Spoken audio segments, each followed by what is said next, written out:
city of Philly, where the birds take flight. Eagle swag on the rise each and every night. Tone and Marcus got the scoop ready to ignite. From the lanes of South Street to the Broad Street lights. Dashing like a running back, hitting every play. Blind guys in the zone, never led astray. Talking touchdowns, talking game day. Huddle around the mic, hear what they gotta say. I like an eagle soaring in the sky. Tone and Marcus always standing by. Bringing their heat, call it do or die. Philly squad, hear the battle cry. Fly like an eagle soaring in the sky. Tone and Marcus always standing by. Bringing their heat, call it do or die. Philly squad, hear the battle cry.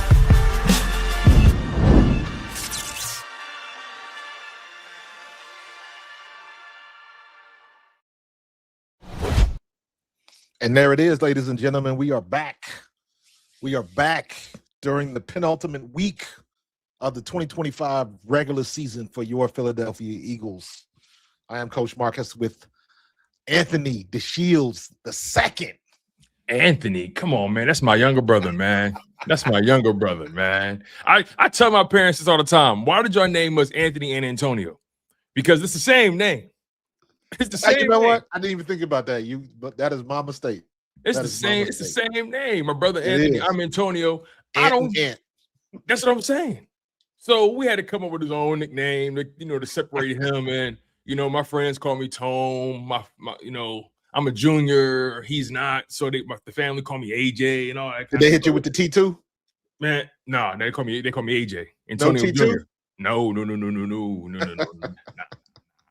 Man, you gotta be sounding like a Terminator now. The T2000, the T1000, whatever.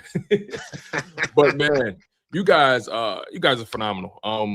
Make sure you guys smash that like button. Make sure you guys subscribe to both channels. Subscribe to Pro Fan Talk. Subscribe to Chalk Up Sports. He's Marcus Thomas. I'm Tone DeShields II. This is the Bald Eagles podcast, man. We don't take the support for granted, man. We know you guys get these shows 2 times a week. Sundays on game day and Tuesdays. We didn't give you guys a Tuesday show because the holidays was creeping up on all of us. Some of y'all had some We've wrapping gifts. Yeah, some last minute shopping, some last minute rapping. You feel what I'm saying? So this week we kind of just, took a step back and just relaxed, locked in with the family. Hope everybody enjoyed their holiday. We are back in full effect. The content will be back as scheduled this week.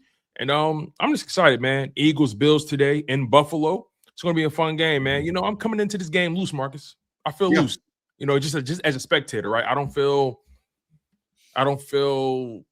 any angst about this matchup. No. About this game.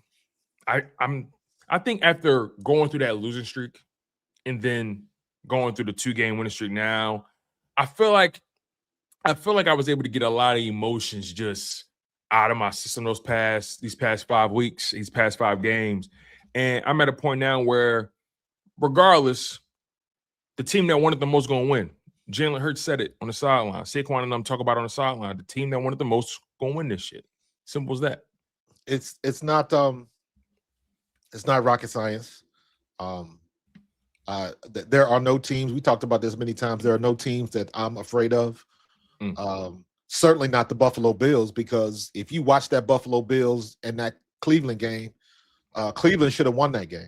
Cleveland had every opportunity to take that game. They just couldn't do it because their offensive line was so bad. But they struggled with Cleveland, y'all. With Cleveland. So I'm not putting Josh Allen on no pedestal. I don't care how much beef he bought for his offensive line. So you gotta put it on the field. The weather is going to be crappy today. It's going to be cold and wet. I don't know if it's going to be snowing or anything like that, but it's definitely going to be cold and wet. So if there's anything that kind of concerns me, because we don't have the best outcomes when the turf isn't right.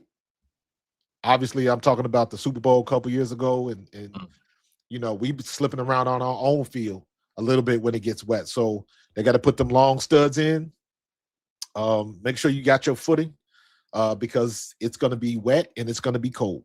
So, yeah, they like to say that teams are used to that. Buffalo don't want to play in that mess. That's why Minnesota's got a dome.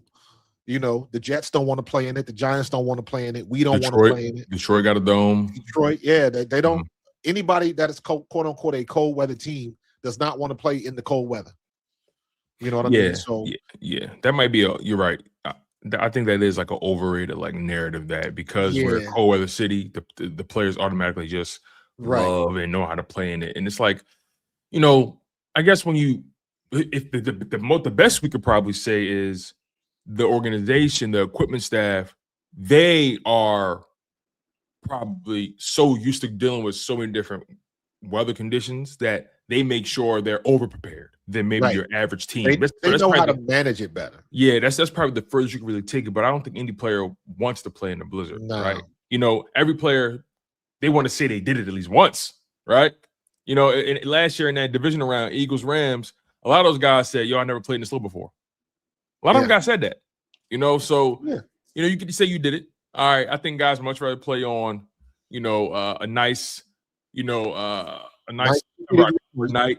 You know what I mean? When you still got the remnants of summer, you know, those nights are hanging around the 70-degree, you know, mark, depending where you are. I think players prefer that kind of weather. Like the fall season is like perfect football weather. So. Man, the perfect temperature for football is a clear night, 60 degrees. That is the perfect temperature for football. You're absolutely right. You're absolutely right. But I mean, what's the difference between somebody from Minnesota and somebody from LA and they both standing outside in 0-degree weather? Nothing. Because it's still 0 degrees. And that dude that's from Detroit, his hands are going to freeze up and get numb just like the other guy. For sure. And it's going to be hard to hold balls, and it's going to be hard to catch, and it's going to be hard to. That's the biggest thing. When it's cold like that, staying warm on the bench. That is the most difficult thing. Yeah, that is the challenge. And look, I'm one of those people where I prefer watching football outside. You know, as unfortunate and as annoying as it probably can be, right? The factor of the inclement weather, it does make it more exciting. I've been as a spectator. I remember vividly. I went to the game. Carson Wentz came back from injury. It was the matchup where he went against Andrew Luck and the Colts. I was at that game. My seats were at the pylon, and that was probably the closest I've ever sat in a football game. But nonetheless, pouring down rain, and we're all wearing ponchos. It's so wet outside. Nobody's sitting down because nobody wants to sit in those seats if they're wet. And it was just electric. It was electric. You know, I went to a soccer game. I went to a Philadelphia Union game. It's pouring down rain, and we all got ponchos. They playing in that weather. They slipping and sliding. It goes to penalty kicks, I think. It was just exciting. They playing the drums. You know how soccer games go. Like, it just felt – it's something about that outside aura when the weather's involved and you got to overcome. You got to dig deep. You know what I mean? So I hear a lot of people talk about, hey, don't be surprised if Philly gets a dome maybe in the next 5-10 years or whatever. I don't want that. I don't want a dome in Philly. I don't want it either, but I understand the business of it. And Jeffrey Lurie's looking at the business of it. Because the minute you get a dome, now you're talking about World Cup. Now you're talking about other things that you can do. You got a whole new revenue stream. Yeah, you're not beholden to the weather anymore. In the winter. Yeah. So I think it's probably going to happen. So ain't really much you can do about it. You know, that's his toys. Yeah, hey, listen, he can do what he wants to do with it. So. He paying the bills, right? Speaking of the Bills, good matchup today, man. This is going to be interesting. This is both two teams, Eagles and Bills, who are like most teams in the league right now, like most of the playoff teams, that are flawed, and they still have something that you have to monitor and keep track of, right? The Josh Allen element is he's a spectacular talent. Let's just call it what it is. No reason to even sugarcoat it. He's a great talent. But it ends there with me. You know, I'm not going to wax poetic about him. He's a great talent. He knows how to play the position. He's a former MVP. And, you know, he's had his great games this season. He's had his down games this year, a la that Browns game. Yeah. But for them, it's really been about their running game. It's really been about James Cook. James Cook has been running really well for them this year. And I remember when he was holding out for his money. That's Dalvin Cook's brother. I remember when James Cook was holding out for his money, and they was playing funny money with him, and they finally paid him, and he's lived up to the contract thus far, leading the league in rushing over 1,500 rushing yards. He's tied 5th in the league for the rushing touchdowns with 12, averaging over 5 yards a carry. That's second in the league. Has 287 carries on the season. That's tied for second. So he's been their bell cow. He's been a guy that's been very, very opportunistic, very dominant. And he's going to be somebody that I'm going to key in on in this game if I'm the Philadelphia Eagles. Yeah, because do not be surprised if they implement a run scheme like Chicago did, because you got that same style of back that can cut it back and can take off on you and can hit those cutback lanes at full speed. So we have to be very disciplined, and we have to be we can't over pursue today because that'll cost us. So you got to get your hands on him, get him on the ground, and get to the next play. He's gonna bust off a couple because that's what great players do. But we have to keep him contained. We've got plenty of experience doing that. This is going to be another. Well, I don't think Nakobe Dean's not playing today, is he? Oh, that's a good question. I'm not entirely sure. I wouldn't be surprised. I don't think he's playing today. So, and let me be honest with you, keep him on ice to the playoffs because that's when it matters. I wouldn't be surprised if they do okay with that. I think Jalen Carter is playing today, but I'm not sure. But in any case, whoever's on the field, keep them bottled up. Dean and Johnson are out. Kyle says that. But whoever they got on the field, same rules apply. Yeah. We expect you to produce. We expect you to do your job. And at the end of the day, we got to have more points than they do. I wouldn't be surprised. I'm not scared of Josh Allen. We got to get hands on him. He's known for he gonna take off one too many times, and BG gonna catch him, or Bond gonna catch him, or somebody, Reed Blankenship gonna come from the blind side and catch him. He gonna get got one good time and put that ball on the ground. So it'll be a good game. I want to see some things. Mostly I'm looking at that offensive line again. We've had good success the last couple of weeks in our run game, but in my opinion, it was because of the running backs, not because of the offensive line. Yeah, I agree. So I'm looking at these next 2 weeks, we got to tighten some things up going into the playoffs. That's what we got to do. We got to tighten some things up. So let's get in there and handle business, man. Let's get in there and handle business. Yeah. If I'm the Eagles, Dean on ice to the playoffs. Jalen Carter on ice into the playoffs. Lane Johnson on ice into the playoffs. Because right now, the playoff teams are pretty much set. Minus a single team from each conference. The Steelers and the Ravens are still battling it out. And then you have the Panthers and the Buccaneers. So that fourth seed in both conferences is still very much up for debate. That likely will go down to the last game of the season for those 4 teams I mentioned. But the Eagles, they're pretty much locked into that 3 spot. Yeah. They need the Bears to lose 2 straight. I don't think that'll happen. They got to lose 2 straight, and we got to win the next 2, right? Correct. That's the only way we move up? Correct. So you got to win 2. They got to lose 2 straight. I don't think the Bears is going to lose 2 games in their season. Now, if they do, I mean, hey, Eagles still got to take care of their business at the end of the day. Who are they playing? It's the Bears. Possible. Yeah. Who the Bears playing? Yes, anything is possible. Let's not get it twisted.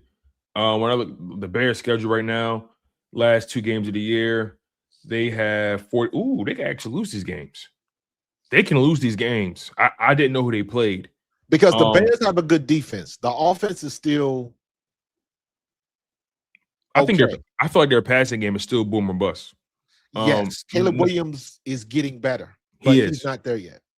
Yeah, they put the 49ers on the road. And 49ers can be. I don't think they're going to beat the 49ers. And they got Detroit in Chicago.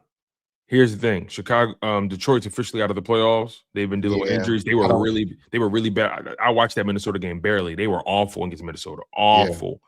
Minnesota. There was a point in the game, like in the third quarter, Minnesota had -6 passing yards, and Detroit still couldn't stop them somehow, somewhere. Couldn't do nothing. Couldn't do anything. So, look, and the Niners, they may sit some guys. Who knows? George Kittle likely won't play today. Fred Warner may come back for the playoffs, but those are games that the Bears can win, but it's also games that maybe they can lose as well. Just because Detroit is still talented. They're still talented. And I think they still got some kind of pride. But we'll see, though, man. We'll see how it goes. But I still have a hard time believing the Bears drop 2 straight. It's possible. It's possible. That's the furthest I go. It's possible. I think they lose today in San Francisco.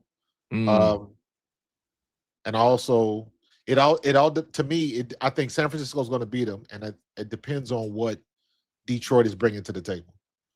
Because Dan Campbell is officially on the hot seat because of his style of coaching.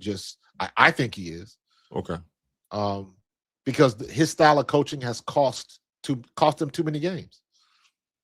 Going for it on fourth, in my opinion, it's cost him too many games. Detroit should be in the playoffs. Detroit should be in the playoffs because they're going to go back and look at some of them games and like, what happened? Jahmyr Gibbs was good until he wasn't. What happened to Jahmyr Gibbs? So, but again, is that Jahmyr Gibbs' fault, or is that all of a sudden defenses have a game plan to go at your offensive line? Well, so right now they're on a 3-game losing streak. Yeah, lost to the Rams, lost to the Steelers, lost to the Vikings. In their last, let's see here, one. Wow, they've been so inconsistent. Jesus. Yep. This is bad. I'm just gonna look at their last 7 games here. In their last 7 games, they're 2-5. They're 2-5 in the last 7 games. Yeah. If I go to the last 9, what is that? They're 3-9. I'm sorry. Yeah, I'm sorry. 3-6. Yeah.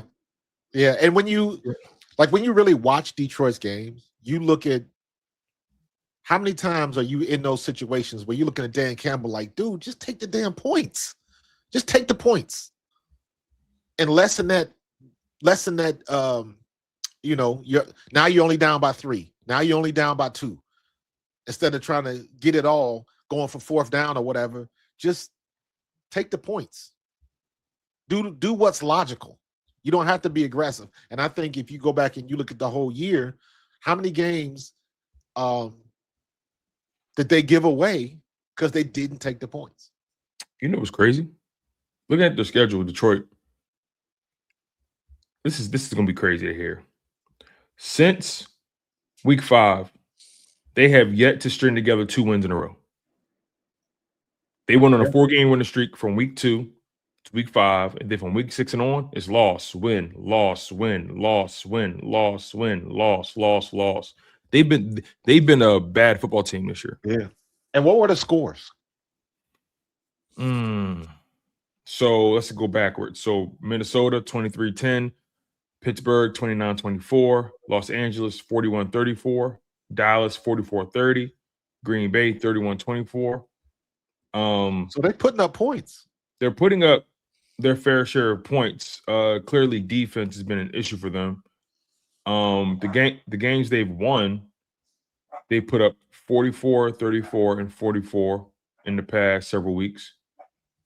The games they've lost, they've only put up, well, not only, they put up 10, 24, 34, 24, 9, 24. So they have a couple games in there where the offense does not show up. But for the most part, their offense has put up points. Now, nuances matter, details matter. I got to look into the box score and see when those points were put up. Were they garbage points, whatever it may be? Nonetheless, though, Detroit's out of the playoffs, and the seeding for the playoffs is pretty much set. Eagles are trying to see if they can move up to the 2nd seed. It's possible. We'll see how it goes. They got to focus on their plate right now. They got to focus on what's in front of them, and that is the Buffalo Bills, a team that, although they're very, very exciting offensively, that running game, they lead the league in rushing in terms of attempts. They lead the league in rushing in terms of yards per game. They lead the league in rushing touchdowns per game. Their run defense leaves a lot to be desired. Yes. And this has to be a game where the Eagles' run offense gets going. This offensive line they have to get going. Jalen Hurts is on that sideline. It was a clip floating around, and he even adjusted in his press conference. And listen, it's a lot of emotions right now because we know what guys are capable of. Yes. And we trying to get guys going. Him and Saquon on the sideline talking to these guys like, listen, yo, reset. Let's go. Come on. Like, wake up. Go. But isn't it funny how everybody take that clip and they want to take it somewhere where it don't need to go? Like where? I saw somebody, I tweeted about it. Somebody took that clip and said the Eagles are imploding. And I was like, imploding? I was like, that type of shit happens every game, especially with the offensive line. And I was like, once again, you trying to set a narrative that doesn't exist because either you've never been on the sideline or you just don't like the birds. I think it's the latter. Trying to find it. Here we go. Who posted it? Was it some random account or was it like someone who's reputable? I think it was like a random dude. I didn't know who it was. Somebody named Don Kleiman. I don't know. Oh, like, we don't follow each other. You told that Dove Kleiman character? Yes. Yeah. Yes. I wasn't familiar with him. How can I put this? That page is almost like a caricature of journalism. Yeah. Like they're not, in my opinion, I don't take that person seriously whatsoever. Right. But you know better. Most people don't a lot of them do though. No, because these days, most people, fans included, I don't care if you Philly fan, Buffalo fan, whoever a fan you are, most fans do not do homework anymore. They take what they see on social media or what somebody on ESPN says as gospel. Nobody does their homework. It's very few people that watch tape, and then some of the people that claim they watch tape don't know what they're watching. So for me, I'm like, people will look at this and take that quote and be like, yep, there they go. Eagles imploding again. And it's like, man, this type of shit that happens every game. Every game. If your quarterback or a coach is not hollering and screaming at the offensive line, somebody ain't doing their job. Yeah, that's just the way it happens. And the example I use, I was like, this kind of stuff happens every game. I was like, do y'all remember 3 seasons ago when Clint Hurt had to shut down Sirianni when Jalen Carter got that penalty? Clint Hurt was like, I got it. I got this. And Sirianni had every right to be angry and upset. But Clint Hurt in that situation with his guy, and credit to Nick Sirianni for understanding, even being emotional in that moment, understanding what was going on. And what did he do? He kind of got it off his chest and he immediately walked away. So Clint Hurt was dealing with the situation. Same thing right here. He's in the middle of I'm sitting here watching the clip. Jalen is mid-conversation. And here comes Saquon. Now, Saquon, whatever Saquon had to say is no less valid. But when you engage with somebody, the worst thing you can do is interrupt somebody that's like engaged in a very emotional conversation. I didn't even see it as that. You know, it's like not saying maybe he interrupted. Maybe it's one of those situations where like, hey, he's talking to the O-line. Hey, I want to know what they're talking about. I want to make sure. You could tell when Saquon came over there, like he wanted to say something and he got it off. And then you could tell Jalen looked back at him, was like, I got this. I got it. And then Saquon walked away. Yeah, maybe I got to watch it again because I was so focused on what Jalen was saying. I was so focused on him talking to the O-line. I probably got to watch it back. But regardless, though, Saquon, he's the running back. And he's probably like, hey, listen.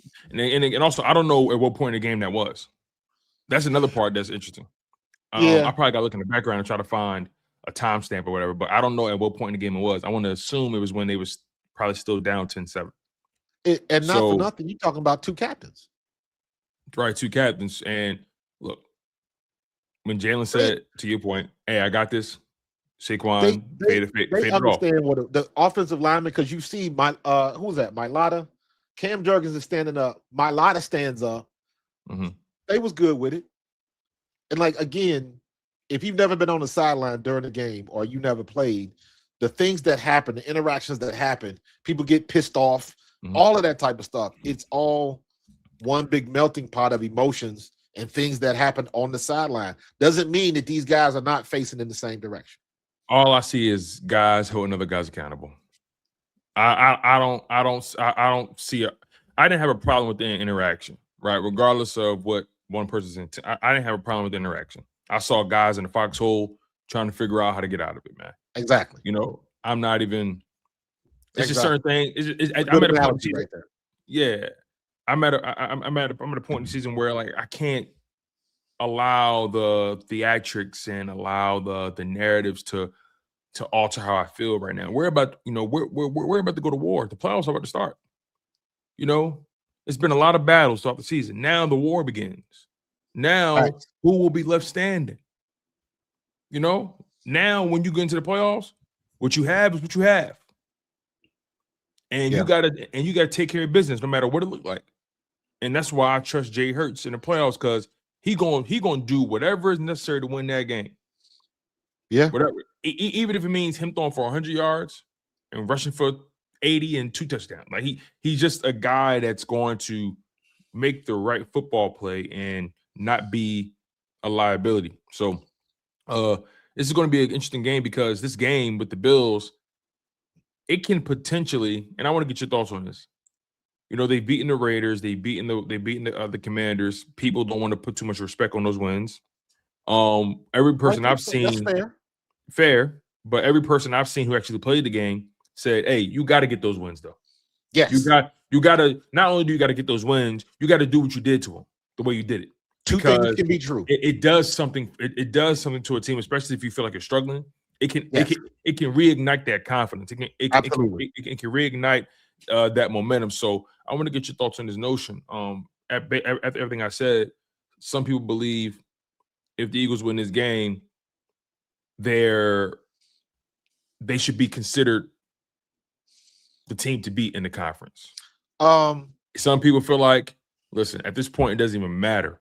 It's going to be like just get in the playoffs, and you're never going to play them until you maybe meet them in the Super Bowl. Correct, and I'm of that ilk. It doesn't matter. Once again, we talking about style points. We want to dominate and we want to beat. So everybody on ESPN and Fox will say that Eagles are the team to beat. The fandom wants that. I don't care, because it doesn't matter. We got today, we got next week. This is the penultimate game, and we're still in the situation where anything can happen.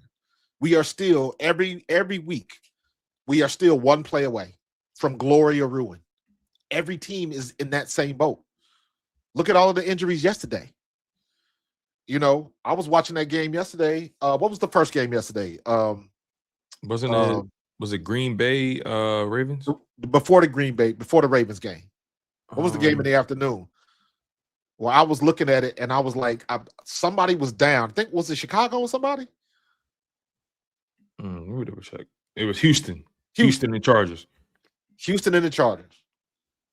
I'm watching the game. Somebody for Houston is down on the turf. Everybody got their helmets off on one knee. I go get something to eat.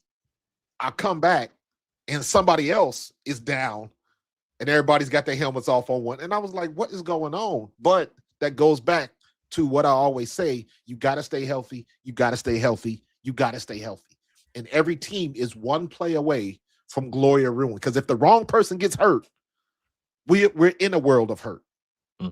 So that brings in the question of, do you play them? Do you sit them? All of that type of stuff.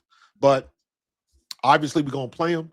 I don't know how long they're going to play them. But when you're on the field, do your job.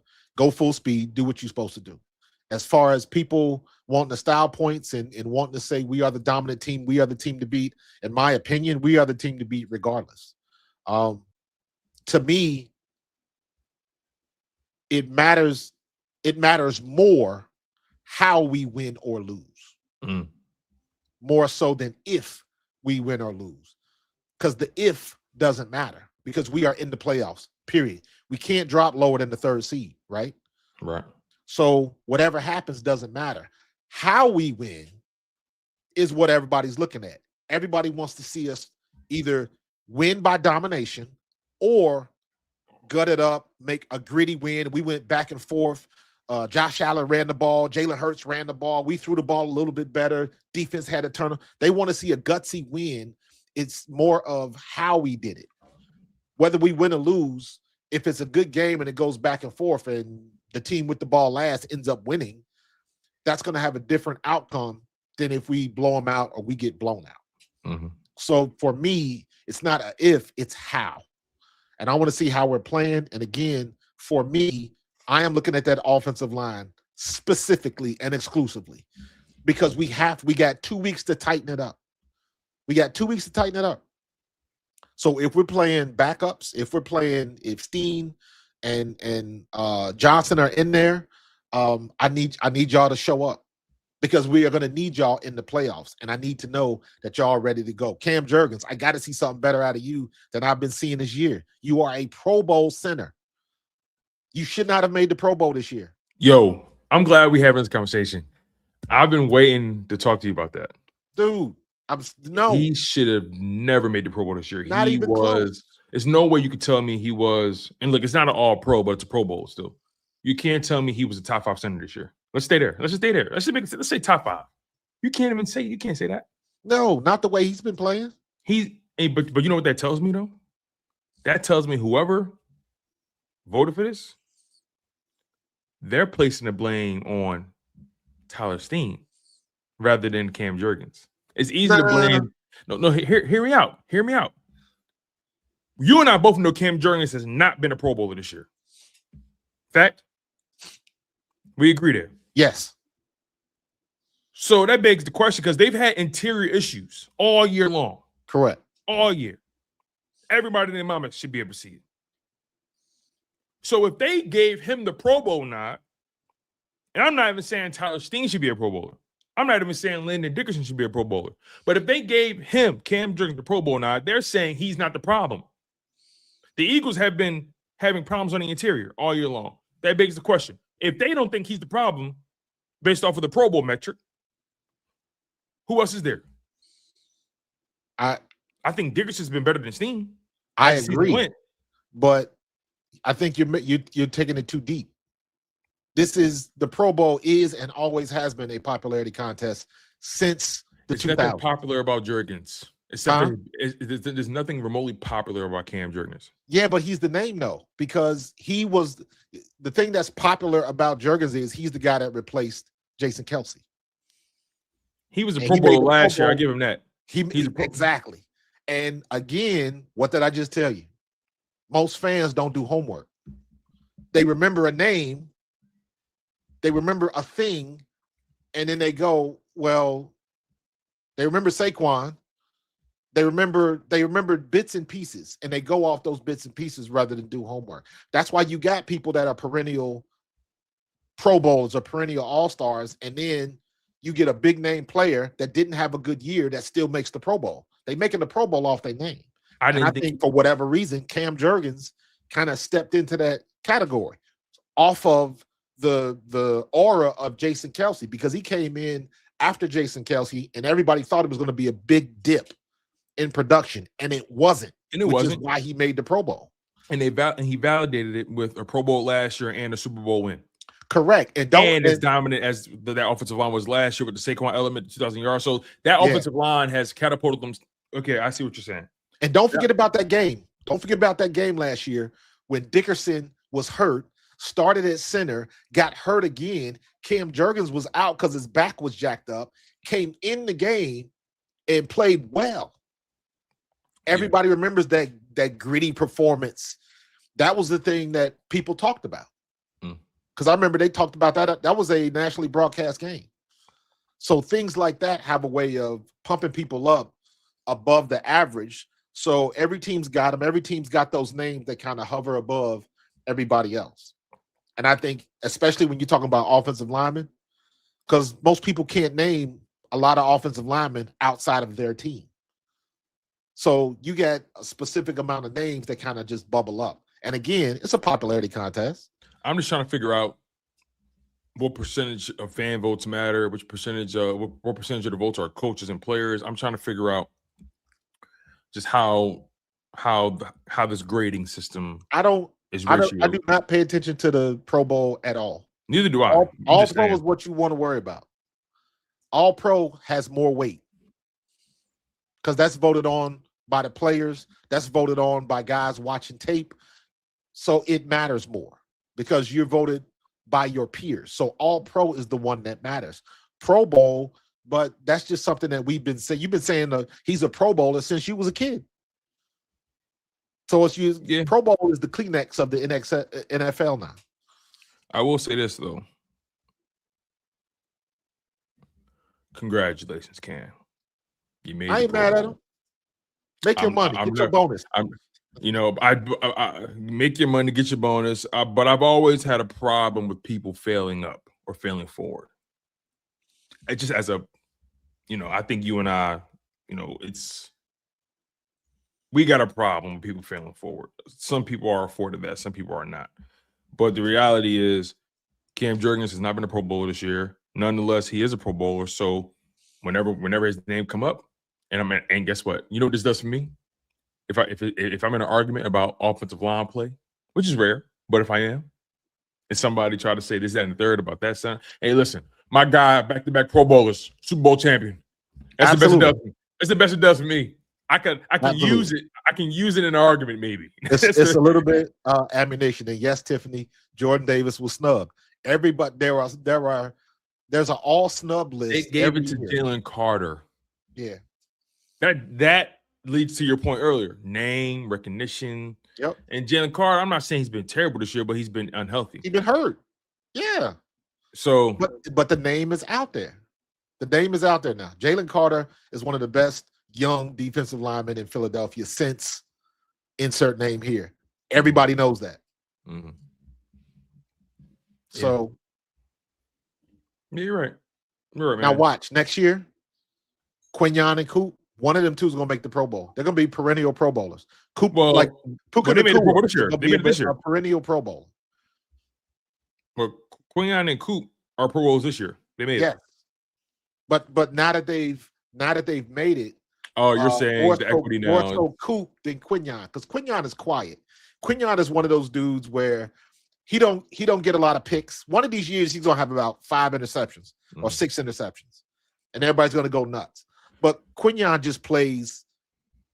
Basically, you could say the whole Quinyon is in the same boat like Darrelle Revis. How many picks did Darrelle Revis have? He was on Revis Island. Nobody threw his way. So he was doing his job and he was that good, but he didn't get the glitzy stats in the picks because nobody threw his way. He did his job too good. That's what Quinyon is. Ain't nobody throwing his way. Yeah, that's a good point. The one getting all the action. Yeah, because Cooper's taking up more real estate. He's in the middle of the field. He's floating around, making tackles. Yeah, so Cooper's game is more flashy, just because of the traffic he's getting on his block. You get what I'm saying? Exactly. And Quinyon, you're right. They don't target him because he's always where he's supposed to be. He's always where he's supposed to be. So going forward, I would not be surprised if he stays healthy, if Cooper DeJean makes the Pro Bowl for the next 2 to 3 years. That would not surprise me. Yeah. Because now his name is out there. Yeah. It's going to be interesting to see, though, how it plays out nonetheless. The Josh Allen element of this game today, they've kind of become the comeback kids over the past several weeks. Right. They've been, like one game that stands out to me is that Patriots game. They were down 21 at halftime. Kind of reminds me of that Eagles game against the Rams where they were down like 25 or something like that, 24 at halftime. Yeah. And they just hunkered down and got the dub. You got to give credit to the Bills for doing what they did. Cincinnati had them on the ropes until Joe Burrow imploded at the very end. Cleveland was a struggle bus. Pittsburgh, they dominated them from beginning to end. Allen didn't really have to do much. But, when they went up against a legit defense in Houston, they lost 23-19. Yeah. Now, New England's defense is good. Don't get it twisted, but that's a rivalry game nonetheless. There's something always wonky about those things. The Bills are beatable by any Very stretch, much so. by every stretch of the imagination. And Very the much Eagles so. and the Eagles have beaten them before. Granted, 2 years ago, 2023, probably one of the most exciting regular season games since Jalen Hurts has been a quarterback in Philadelphia. It's up there. It's like that Buffalo Bills win in that torrential downpour and that hurricane, Kelly Green jerseys. Yeah. That may be a top 5 that might be a top 5 Jalen Hurts game or a top 5 regular season Jalen Hurts game, however you want to, break it down or delineate it. Like that game goes down. That's a notch on Jalen Hurts' belt. That's a game people will always remember when he retires. That's a game people always go back to. So that was a game where Josh Allen was playing very well. Eagles defense was not playing well for the most part. The Eagles were down double digits going into halftime, I think. Somehow, some way, they managed to come back and do what they did. Took them to overtime. Jalen Hurts' defense got to stop. And Jalen Hurts drove down the field and took over. This is going to be a very interesting game. You said it's going to be wet, cold, and wet, right? Rainy or something like that? Yeah, I'm just checking the weather again in Buffalo. It is it's going to be 27. It's dropping down to 27 tonight. Now it says it's warm now. I'm like, is this correct? Because it says the high is like 55, but the low is 27. And I'm trying to figure out like what is going to be a game time. Yeah, that's a good question. I just think this is a game where Eagles win this game. This can do a lot for, I guess, your confidence going forward. And Josh Allen is a legit quarterback. You give him you give him a rough day, which I think they're very capable of doing. You give him a rough day. I think there's no quarterback that you're not prepared for because Josh Allen does it all. Keep him in the pocket. Pass the ball. If he doesn't run out of the pocket on you, you're good. I think he's his most dangerous when he got that pocket. Absolutely. He's in the same boat like Jalen. That's one of my not criticisms of Josh Allen, but criticism in general when it's coming from the media. Mm-hmm. When Josh Allen runs the ball, he's gritty, he gutsy, does what he needs to win. When Jalen Hurts runs the ball, he runs the ball too much. He's got to be able to throw the ball across the field and go through his progression. Mm-hmm. They're both doing the same thing, figuring out a way to win. But the optics are Josh Allen gets praised for it. Jalen Hurts catches criticism for it. Yeah, they're both doing the same thing, and the result is the same. They found a way to win. Yep, Josh Allen is allowed to have a game where he throws for 123 yards. Correct. Rushes for like 60 yards. Rushes for 2 touchdowns or 3 touchdowns, whatever it may be. He's allowed to have those games. No one's going to talk about his passing ability because and you'll never hear anybody call him a game manager. Right, never. Right, and you know what they say, or know how they look at it. They say, "Well, he just did what was necessary to win." Or did what he had to do to win. Look, the bottom line is, or I guess this is the question I really want to ask you. What kind of performance are you anticipating from Jalen Hurts today? Now, obviously, that's a question that's dependent on a lot of factors, but what kind of game are you looking for? What kind of game are you hoping for? From him specifically, Jalen Hurts. It'll be very interesting to see if he can throw the ball deep. Because the wind is supposed to be an issue. It's going to be hard to hold on to the ball. So I think our offensive line really is going to come into play because this is going to be one for the trenches because we might not be able to throw the ball effectively. We might be dinking and dunking all the way down the field. So and Buffalo has a good pass defense, by the way. Yes, but I'm looking for A.J. Brown. This might be an A.J. Brown game. Quick slants, let A.J. Brown break tackles. Because it all depends on how gripping the ball, how much effectiveness we can do with that. So if we can throw the ball downfield, obviously we're going to take our 2 to 3 maybe deep shots. And then you got everything underneath and in the middle. I think Jalen Hurts has shown that he can throw the ball across the middle. Continue to do it. I can hope upon hope that they have schemed some runs to the outside, because I think running inside is going to be hard to do today. So you're really going to have to get outside and race people to the corner and get your footing, because if you're going on the inside and you're trying to juke and spin and stuff like that, again, it depends on the footing. You're not going to know until we see the game start. But the first time I see somebody slip, I'm going to be like, all right, you're going to have to go in one direction and then get what you can get going north and south, or trying to race somebody around the corner, because you're not going to be able to cut and plant because the turf might not let you do that. There's still a lot of X factors based on the weather and based on how they handle the field. I'm going to guess that the field is covered right now because it's raining. So it'll still be, for the most part, usually they're dry.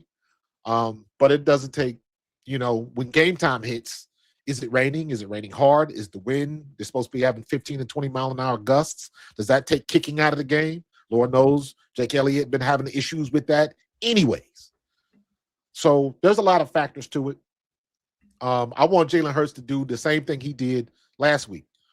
Take the open man, run when you got to run, because I think he's going to have to run a lot today.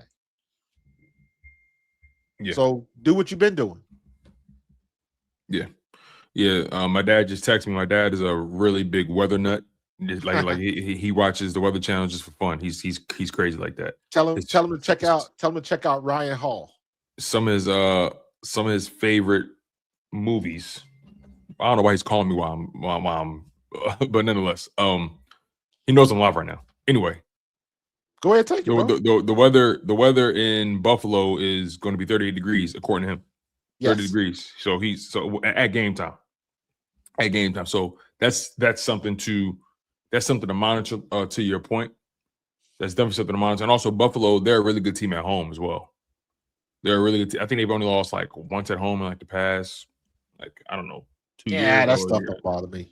Yeah, and it doesn't bother me either. It's a stat nonetheless. They don't lose at home. Josh Allen's never beat Jalen Hurts and Nick Sirianni. That's a good point. Which one carries the more weight? Neither of them. Because when we get on the field today at 4:30, all of that stuff is out the door, and it still comes down to who executes better today in the elements in Buffalo on this given day. Yep. Yeah. No, you're right. You're right, man. You mentioned AJ Brown earlier. This could potentially be an AJ Brown game. I was looking at some of the numbers, and you know how the Eagles have been criticized, in particular Jalen Hurts and his offense. They've been criticized about not being able to get these guys, going. Their stats have been down, and so on and so forth. And all things considered, even when things haven't necessarily gone their way, you still got a 1,000-yard running back in Saquon Barkley. You're going to have 1,000-yard. You're going to have 2,000-yard receivers in AJ Brown and Devontae Smith before the season's over. Right. And for a receiver, in your mind, your season was a success if you cracked 1,000 yards. If you cracked 1,000 yards, your season was a success. With this offensive line, agreed. Yeah, and even Mike Evans, right? He has I don't know how many seasons it is. This may be his first season where he doesn't crack 1,000 yards. He's had 1,000 yards, Mike Evans, damn near every year in a row or something like that. It's something crazy. Let me double check this. So yeah, Mike Evans for his entire career, he's had 1,000 yards every single year, and he's had a pretty good clean bill of health for the most part in his career. This has been the most injured he's been. Right. He's only played in 6 games, and he's going to end the season. Today he played in 6 games, has 303 receiving yards, 2 receiving touchdowns. His worst season by far. Mainly because of injury, not because of lack of trying or lack of talent. So when I look at it from that perspective, AJ, Devontae, Saquon, even through the struggles, they're still able to grind. They're still going to be able to grind out 1,000-yard seasons. Saquon, over 1,000 rushing yards right now, 7 rush TDs. And let's see here. You could throw in 2 receiving you can also throw in another 273 receiving yards for Saquon and 2 receiving TDs, right? So that's over 1,200 yards of offense, and that's 9 touchdowns for Saquon. Not bad coming off of a 2,000-yard season when you won a Super Bowl. Not the worst. Exactly. And then AJ Brown, 73 catches, 114 targets, 14 games played. I think AJ missed a game somewhere in there. 935 yards, 7 receiving touchdowns. Not bad at all. He's going to pass 1,000 yards, and he may get 2 touchdowns today. You never know. Devontae Smith, 104 targets, 72 receptions, 4 receiving touchdowns. His touchdowns are down, but he's going to get his yards. He's going to get his yards. Right. You know, Dallas Goedert, he's been the red zone threat for the Eagles. He tied the team high for touchdowns in the season.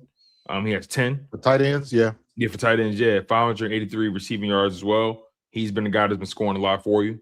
You know what I mean? So look, guys are having decent seasons, and you just got to find the angle. Guys are having decent seasons, but we know they could have had a better season if things were just a little better. So it just puts in perspective. Like on a rough day, these guys are still 1,000-yard guys. We're still in there. On a rough day, on a rough season, Saquon Barkley still a 1,200-yard back, right? AJ Brown still a 1,000-yard receiver in the off year. So Devontae Smith, same thing in the off year. You know, 2 games left. These guys can really pass some stats these next 2 weeks. Now, if they're locking to the second seed, they're not. Then honestly, now that I think about it, they may have to pass that today. Because they may not play that last game. I don't think it's gonna. It's possible. I don't think it's. I think you got today. That's it. I don't think the starters are playing next week. Regardless, yeah, you may because right. You got all of that animosity with what happened last week, going into Washington. So they're gonna be looking to get a lick back, which means that you might have some people act stupid, and you don't want to take that chance of one of your players getting hurt on some stupid stuff from Washington. Yeah. So AJ needs 65 yards and Devontae needs 69. They can get that. They can definitely get that today. Here's what bothers me though.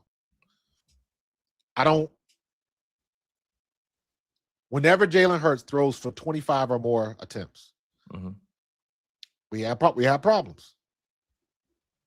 And I don't want that's that.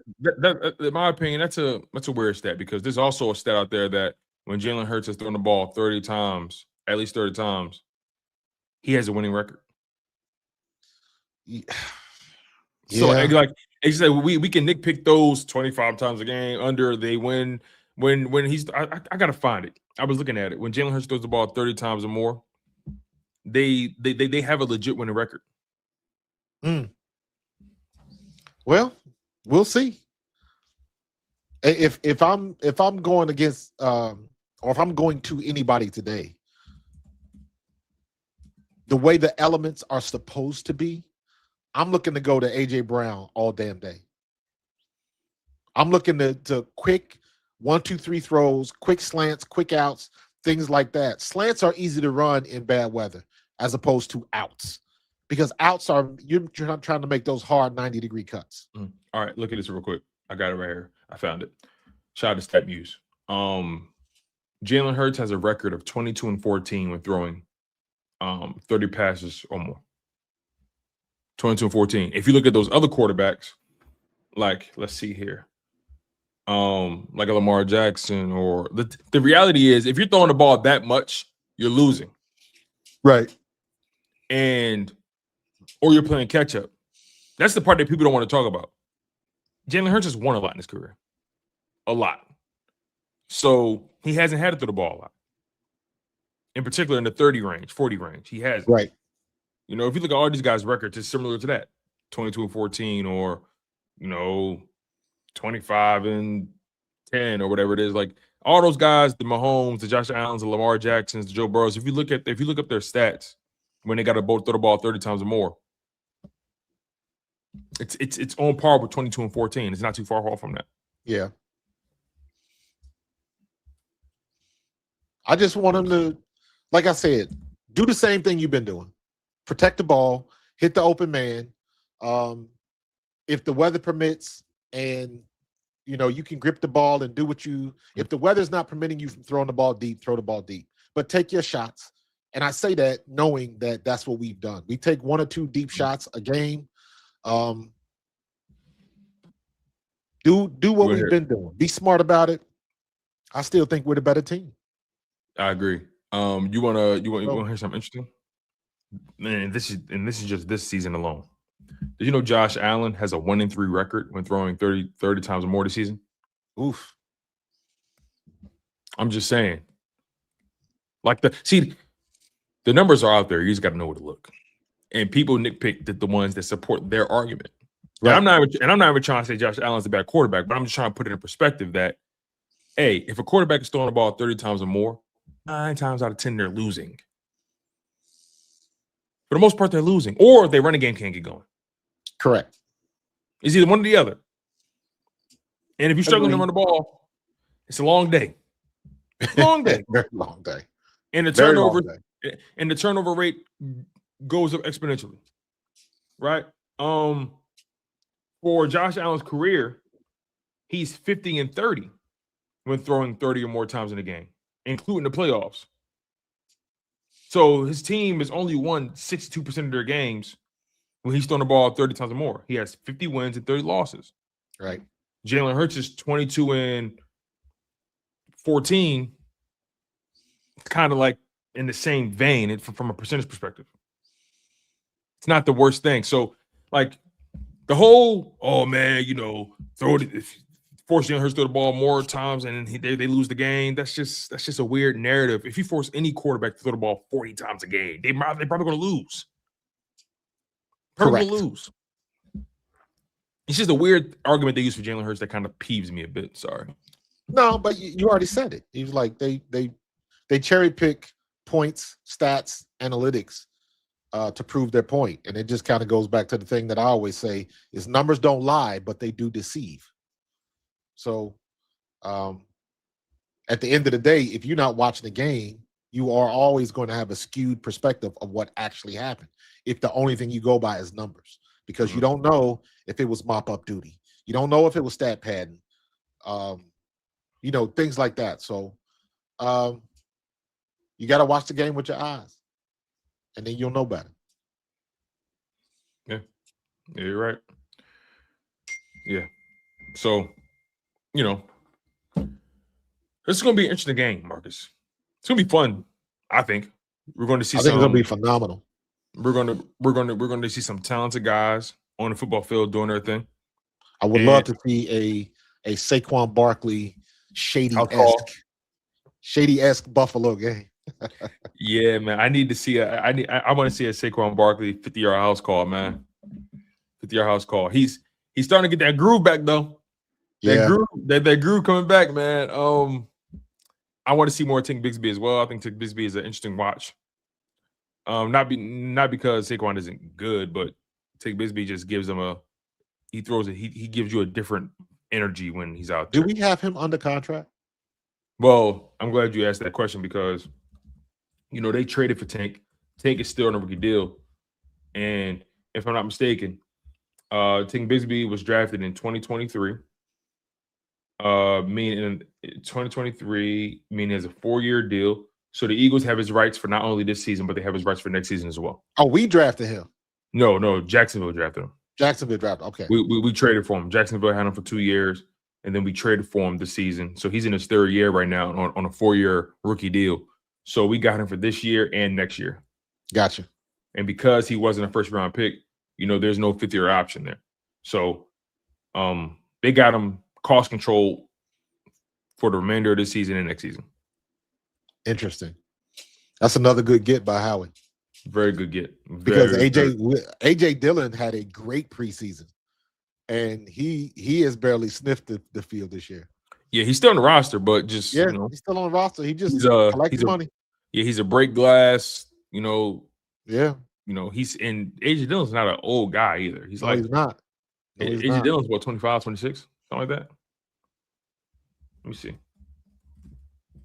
AJ Dillon is 27. Excuse me, he's 27. Yeah. But he's still, as long as you under 30, you good. He's still in that sweet spot for running backs. Yeah.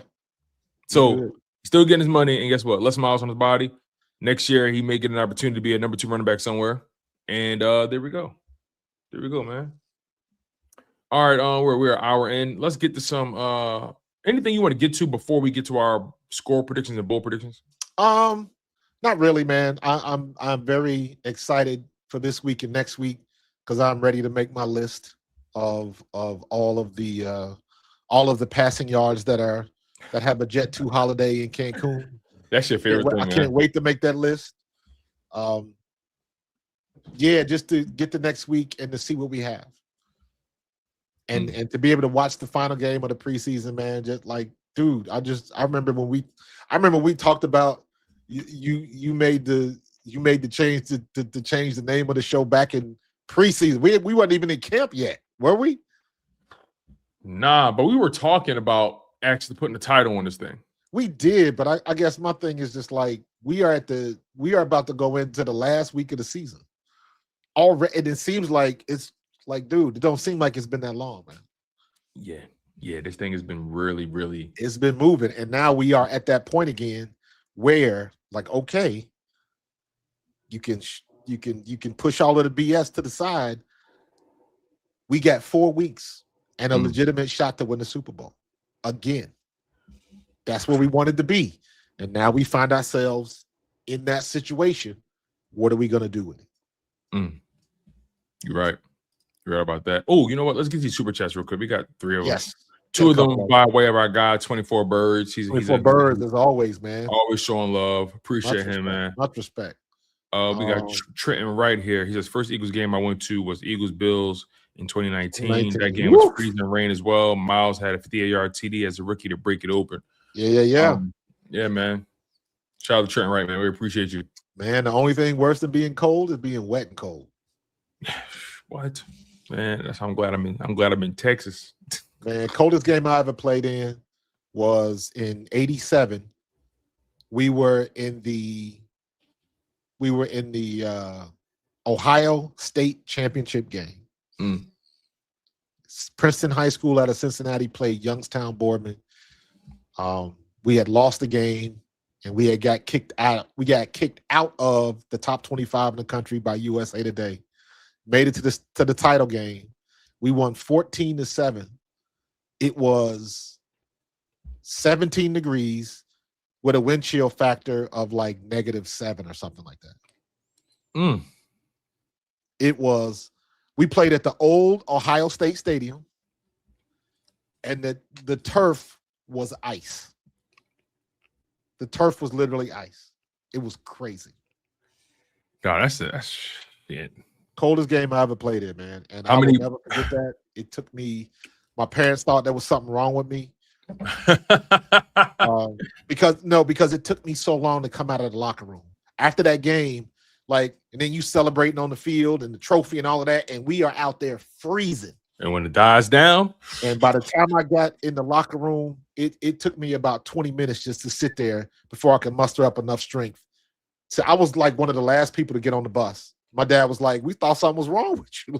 I was like, I'm out of it. I ended up getting sick in school that week and missed all of the scouts that came in that wanted to talk to me. I caught mono that week in school after the championship game. And back then the rules said you couldn't, scouts couldn't talk to you until your season was over with. So George Perlis from Michigan State, that's the school I wanted to go to. I wanted to go Michigan State or Arizona State. And I missed all of those scouts because I got sick in school and I was out for the rest of the week. And then you became the all-time leading rusher for Eastern Kentucky University. Funny how things happen, ain't it? Funny how things happen, man. Kokorski has a super chat for us. He says, I know we got 2 games left in the regular season, but how y'all think the Eagles going to be in the draft? You think it's offense or defense they go? I think it's offense, and we got to get a tight end. Just because you paid for it, Kyle, I'm going to indulge your question because we don't entertain draft talk in season. That's just not even what we do. But Kyle, of course, you paid for this, and you're my man, and you show me love. So, like Marcus, I agree. I think the Eagles are going to go offense this year. In particular, I think they're going to go offensive line heavy. Offensive line heavy, yeah. But we got to get a tight end that can block, man. And I don't be surprised if they leave this draft with 2 tight ends and a lot of offensive linemen. Don't be surprised because they have no tight end under contract going into next. None. I was hoping we would get Fannin last year, but that Fannin is a beast right now. I liked Fanning coming out. A lot of people said, he's too small, he can't block. I'm like, listen, man, he can. Watch the game with your eyes. There go people looking at them stats again. He's a weapon, man. He can play. He can really play, man. But yeah, man. If I'm the Eagles, I go offensive line heavy. Draft a couple tight ends. Maybe you draft one, you sign one undrafted. Who knows? But you got to get 2 tight ends from that draft class somehow, some way, to develop and to give yourself enough bullets in the gun. And you got to go offensive line. You got to draft Lane's replacement. I think this is Lane's last season. I do not see him coming back after the injuries he's dealt with this year. So you got to go. You got to go tackle. Got to go right tackle. I think you need to go. I think your entire right side needs a jolt. Yes, because Tyler Steen, after the season is over, I think he's going to have to prove it all over again. So, yeah, don't be surprised if we draft like four offensive linemen. You got to get somebody for Lane Johnson. Lane Johnson, I think, is probably going to retire. Yeah, and again, you want to give yourself enough cracks at the apple. And I would give, honestly, I wouldn't have no problem with Fred Johnson starting next year. But you got to bring somebody in to push him. You have to. Now Tyler Steen, you got to find a left guard, and you got to have a swing guard that can go both ways. And we got to get some help for Dickerson because Dickerson can't stay healthy. Yeah, man. And hell, neither can Cam Jurgens. So they definitely have questions that they have to answer as far as depth on offensive line because it really affected us this year. It affected our running game. And they got picks. They got plenty of picks. Yeah. And the Eagles draft well at offensive line no matter where they find them. Yep. And also they're still developing the guy Cameron Miles Hinton, and is it Cameron Williams? Hinton, Williams, and I like Hinton because we talked about this early in camp. Hinton is legacy. His dad was a good player in the league for a long time as an offensive lineman. So he knows how to play the position. He just got to get snaps. Right. They got the kid, Drew Kendall. They like him a lot. Drew Kendall. Kendall's the guy they kept on the roster. The kid we got from L.A. Oh, yeah. Lampkin. Yeah. Willie Lampkin or something like that. Yeah. The small Willie Lampkin at guard. They still got, like I said, Cameron Williams, Miles Hinton, Willie Lampkin. They got this other kid named Luke Felix Fualalu. So they have some guys that they're developing. They're going to draft more guys. Also, I think Brown Green brought up a good point too. They may look at cornerback as well, or safety. DB, yeah. I think this year they're definitely going to focus on offensive line, tight end, and DB. Yeah, I can see that. Maybe they'll bring in maybe they'll sign another linebacker for depth. It'll be interesting to see what they do with Nakobe. Yo, pull up this comment right here about Brian88. It's the most recent one. No, Brian88 is right above that. It's a couple above it. He says, "Whatever happened to Ty Robinson?" I'm gonna let you answer that, Marcus. Shout out to Brian88, by the way. I'm gonna let you answer that. Nothing happened to Ty Robinson. If anything, Moro Ojomo and Byron Young happened to Ty Robinson. Jordan Davis happened to Ty Robinson. What happened to Ty Robinson is the same thing that happened to Jahad Campbell. And Jahad Campbell was our #1 pick.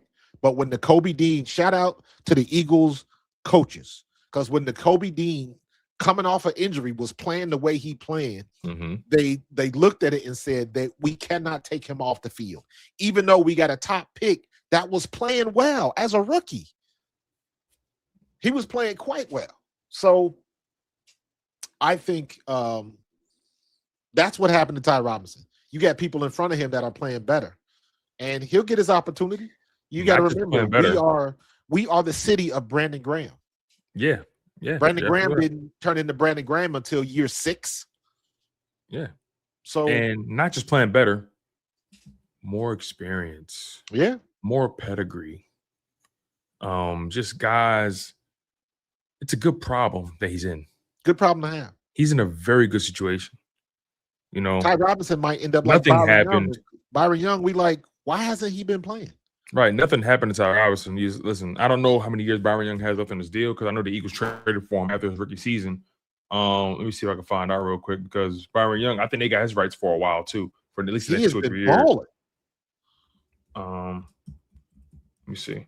All right, so Byron Young. All right, here it is. So Byron Young was drafted in 2023 by the Raiders. Eagles traded for him in 2024. So his second season was a wash. He didn't play. He barely played his first year. So his first 2 seasons were washes. The Eagles got him under contract for the remainder of this season and next year. He won't be a free agent until 2027. So if Byron Young continues to go on the trajectory he's going on and he stays healthy, Byron Young's going to get paid from somebody. Moro Jomo, He gonna be another Thomas Booker. Exactly. He may get paid from somebody. And then Ty Robinson, the runway clears. Again, what Hobby Roseman has done, he understands the farm system. You know, he understands he's not going to be able to pay everybody, but he pays his anchors. And Jalen Carter, he's going to pay Jordan Davis, I think, as well. And he just continues to rotate. He just continues to shuffle the rotational guys and to draft those guys, find those guys, and develop them. And it's just a stable of dudes. It's just a stable of dudes. Yeah. Milton Williams, who you draft after Milton Williams? While Milton Williams is like 2 or 3 years into his rookie deal, you draft Moro Ojomo. Ojomo, yeah. Moro Ojomo was, I think, in year 3, year 2, year 3, something like that. And then they traded for Byron Young as well. They drafted Ty Robinson. I think they still got the kid Gabe Hall on the roster.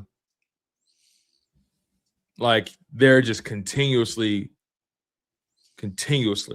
And also, there's something to be said when you got good prospects battling for a check because they trying to get a payday. Mm-hmm. So that keeps that edge going because everybody's trying to get their opportunity, especially when you see what just happened with Bill Williams and Thomas Booker and Max Crosby and Jalen Phillips. They still grinding because you never know when your opportunity is going to present itself. Mm-hmm. So you just got to be ready. They talked all of that stuff when we lost Milt Williams. Us in Philly, we knew about Ojomo. We weren't worried about that. And he showed up. So everybody's waiting for their opportunity to play for their check. You're right. Speaking of which, I know this is out in left field, but you talking about somebody playing for a check. Malik Willis. Good for you, brother. Good for you, young king. Congratulations, man. You just earned yourself a job next year. If Green Bay doesn't keep you, you can go somewhere and start. Or at least have a chance to. Yeah, if you have the opportunity. But you just solidified yourself in this league as saying that you are good enough to be a starting quarterback in this league, regardless of how it started. Yeah, I mean, he's in year 4, and he's 26 years old. And all he's done is just gradually get better. Well, gradually. I will push back on that. All he's done is be developed. That's a good point. All he's done is be developed. That is the process you are supposed to go to or go through. Jordan Love's still struggling. CJ Stroud is still struggling. All these young quarterbacks are still struggling. Then you get to your second, your third year, and look what happens when you are in a situation where you have the same coaches, the same scheme, and you can just learn. So he had to sit behind Jordan Love, got in, did some things here and there, and then for whatever reason, why did it click this year? He got some clock last year, and it didn't look the same. Mm-hmm. Now he looked like he was comfortable in the offense, throwing the ball downfield, making good throws, using his legs. He looked like a competent starting quarterback in this league. Congratulations to him, man. Yeah, he had a good game. Granted, against a Ravens team that is hit or miss right now, but Ravens ultimately pulled away with a big win. Derrick Henry did Derrick Henry things. But Malik Willis had them, and he had them in the thick of that game. He had them in the thick. The defense lost that game. The games got out of hand quick. Yeah. It was weird. Or I should say the defense and a couple of bad snaps by the center. Yeah, man. So, shout out to Malik Willis. He's going to be a free agent next year, or I'm sorry, this offseason. Yep. Somebody going to take a shot on him. It wouldn't surprise me if he ended up a backup in Washington. Or I can see him in Cleveland. Well, that Cleveland quarterback picture is still foggy. It's not about what Cleveland. It's not about what they're going to do with Shador. Cleveland would be stupid to get rid of Shador. Yes, I don't think would. they're going to do it because, in my opinion, they just signed papers to build a new stadium. Who? And it's number 12 jerseys everywhere in Cleveland. And anytime you have a player that you're talking about and you don't live in Cleveland, you got to keep that player because he's bringing interest and money to your organization. And guess what? You got to pay for that stadium and you got to fill it.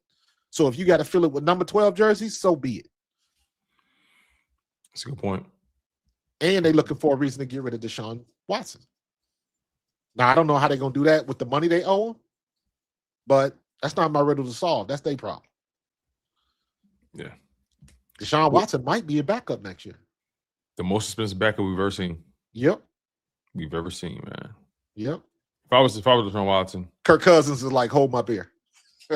if I was Deshaun Watson, once his contract is over, I'm just riding off into the sunset, man. I'm out. Yeah, man. I'm out, bro.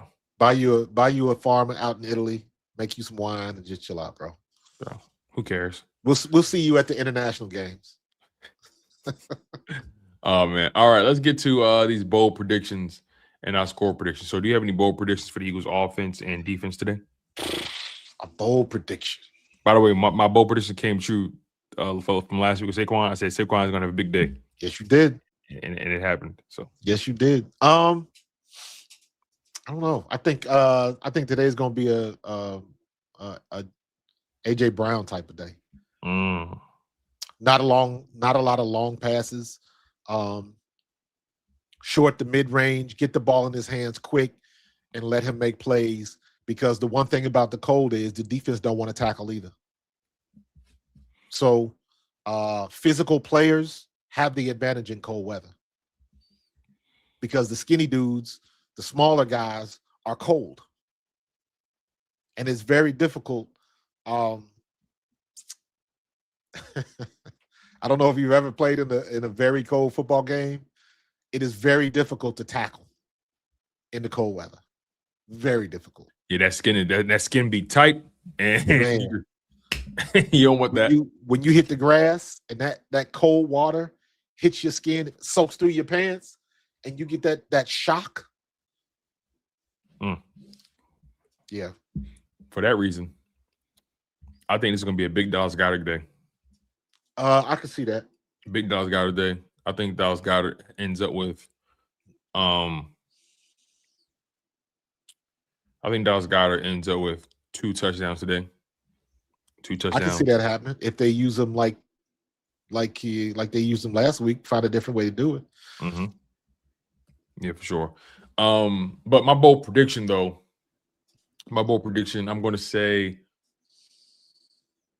Saquon gets a rushing and a receiving touchdown. Nice. A rushing and a receiving touchdown. Saquon gets 2 touchdowns today, 1 on the ground, 1 in the air. That's my bold prediction for the offense. My bold prediction for the defense. Well, what's your bold prediction for the defense? For the defense, I like my man saying Marcus Epps having a good day today, but can we get Q? Can we get Q a pick today? Man, can we get him a pick today? Coop got his pick. Reed Blankenship got a pick this year. We got to get Quinion a pick, man. I think Coop got 2 of them. Yeah, he does. Yeah, Quinion need a pick on the resume, especially in the regular season. He need that. Yes. And what better way to get it than on Josh Allen? So, yeah, I like that. So for you, a Quinion Mitchell interception, I think that's bold, just given the sheer law of averages. For me, Jake won't miss a damn field goal. I like that. Definitely. Oh my goodness! Please don't break my heart today, Jake. Please. My bold prediction for the defense, I'm going to say Jalen Phillips. Jalen Phillips ends the day with 2 sacks. I like Jalen Phillips, man. All that Joker does is come to work. Yeah, Yeah. I don't see him in too many interviews. You don't see that. That is a hard hat, lunch pail type of dude. Yo, he love BG, man. He is a Philly type player. He don't say much. He just put his hard hat on and go to work. Yeah, I was watching the mic'd up, right? And BG got his sack. He was like, damn, man, we gotta start calling you the street sweeper, man.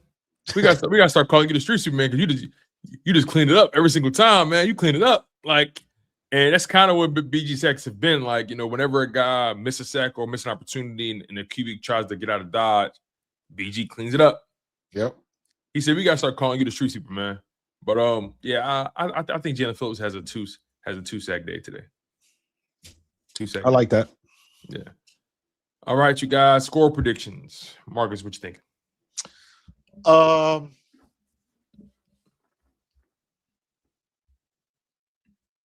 gonna say 27-17. Wow. I'm gonna say 27-17. We up by 24. It's a one possession game, and we get a field goal late, and we manage to run out the clock. 27-17.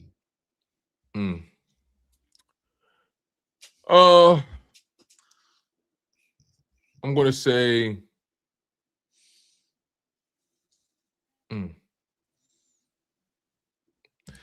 it's a tough one. I'm going to say 24-30 birds. Okay. 24-30 birds. So yeah, the Eagles win 30-24. Isn't it funny? Josh Allen is still riding off that MVP, and rightfully so. But right now, as they sit right now, he's got a little less than 300 more yards passing than Jalen Hurts. He's only got one more touchdown. And he's got 10 interceptions. Jalen Hurts has only got 6. And that's after Jalen Hurts had a 4-turnover game. It's ridiculous. But, okay. I mean, it is what it is, man. It is what it is, bro. It is what it is. All right, so I said 30. I said 30-24. You said 27-17. 27-17. I just have a hard time believing they hold them to less than 20 points. So, yeah, 30-24 birds for me, 24-17 for you. And that's pretty much our predictions, y'all. That's the game. So we'll see how it goes. Hopefully the bold predictions come true. Jalen Phillips, 2 sacks. Saquon Barkley, 2 touchdowns, 1 in the air, 1 receiving. I'm rolling with that. I like it. For sure. All right. That's our show, y'all. Any final words, Marcus, before we go? Nah, just take care of business, fellas. Take care of business. We know the weather. They got to play in it too. But that's not a problem for us. Handle business. Defense, do what you've been doing. Defense still wins championships. Jalen Hurts, protect the football, hit the open man. Take your deep shots when you get them. You've been dropping dimes all year. Ain't no reason why they should be any different. Sounds good to me, man. Sounds good to me. Tiffany, I will be streaming the game, yes. Yep, you know he is. Make sure you guys smash that like button. Make sure you guys are subscribed to the channel. Please subscribe to Pro Fan Talk. He does amazing work covering your Philadelphia Eagles. Also, make sure you guys go subscribe to Pro Fan Hoops as well. You know, that covering basketball, the college women's basketball team. Olivia Miles, Adi Crooks. It's the girl up. from Iowa State is doing work. It's heating up, y'all. So lock in with my man. Subscribe to Pro Fan Talk. Subscribe to Pro Fan Hoops. Also, make sure you guys are subscribed to Chalk It Up Sports. We took the week off for the holiday season, you guys. My bad. You know, I know some of you guys were fiending, but it is what it is, man. It's the holidays. Hey, had to take time for me. But it is what it is, man. Make sure y'all smash that like button. Make sure you guys are subscribed to both channels. Again, Pro Fan Talk and Chalk It Up Sports. We're back on the ball now. We're back and we're back on the saddle. The content is going to be flowing this week. And playoffs are approaching. Eagles Bills today, 4:25 Eastern, 3:25 Central. And it's straight like that. Yes, sir. He's Marcus Thomas. I'm Tony Schultz II. This is the Bald Eagles Podcast. Flag was fly, y'all. Yes, sir. Big guy SpongeBob. Pants okay. Go Birds.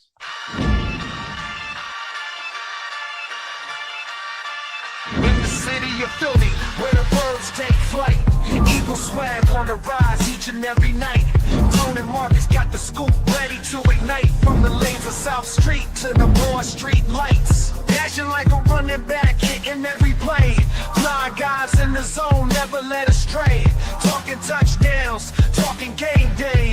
Huddle around the mic, hear what they gotta say. I like an eagle soaring in the sky. Tone and Marcus always standing by, bringing their heat, call it do or die. Philly squad, hear the battle cry. Fly like an eagle soars in the sky. Tone and Marcus always standing by, bringing their heat, call it do or die. Philly squad, hear the battle cry.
man.